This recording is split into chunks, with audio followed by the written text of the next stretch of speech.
Hello, everyone, and welcome back to Hello Word, the podcast that helps you expand your English vocabulary one word at a time. I'm your host, Alex, and I'm thrilled to have you join me today.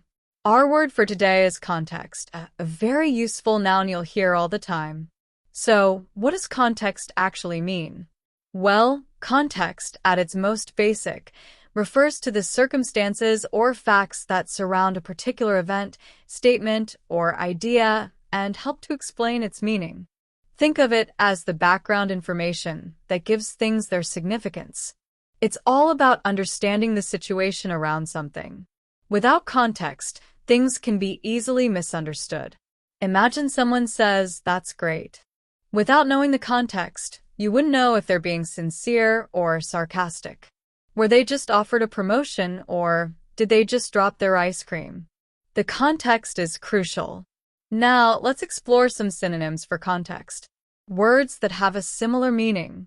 One good synonym is background. For example, instead of saying we need to understand the context of the story, we could say we need to understand the background of the story. Another synonym is circumstances. You could say, considering the circumstances, I think she did a good job. This is very similar to saying, considering the context, I think she did a good job. And finally, let's look at the word situation. We often use this in place of context. For instance, I need to understand the situation before I can offer any advice. Again, very similar to I need to understand the context before I can offer any advice. Let's look at how these words are used differently. The background to this conflict is complex, involving years of political tension. The circumstances surrounding the accident are still unclear. The current economic situation is causing concern for many families. See how each word brings a slightly different shade of meaning, but all essentially point to the surrounding factors? Now, let's switch gears and think about antonyms, words that have the opposite meaning of context. This is a little trickier, because context often implies a richness of information. One possible antonym is isolation. When something is taken out of context, it is placed in isolation. For example, his quote was taken out of context, leading to misunderstandings. The opposite would be his quote was presented in isolation, leading to misunderstandings. Another antonym could be generalization. Context provides specifics, while a generalization lacks specific details. For example, without context, her statement was just a generalization. Think about it this way. If you're talking about global warming without referencing specific data points or geographical locations, it's a generalization. The context would provide those specific details. Another antonym is vagueness. If something is vagueness, it lacks clarity and detail, the opposite of providing the full picture of context. The vagueness of his answer made it hard to understand his true intentions. Compared to, the lack of context in his answer made it hard to understand his true intentions.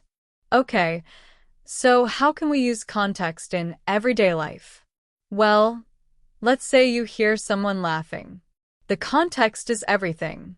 Are they laughing at a joke? Are they laughing nervously? Are they laughing at someone else? You need more context. Or imagine you see someone looking angry. Again, the context is important. Did they just have a fight? Did they spill coffee on themselves? Did they receive bad news?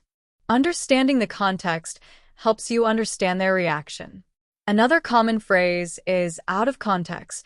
This means something is being presented without the surrounding information, which can change its meaning drastically. For example, if someone says, "I hate Mondays," but you don't know they just had a terrible experience at work, you might think they're just a generally negative person. However, the context of their bad day explains their statement. Let's look at some more example sentences. You need to provide more context so I can understand what you're talking about. The historical context of the painting is very important. I didn't understand the joke because I didn't have the right context.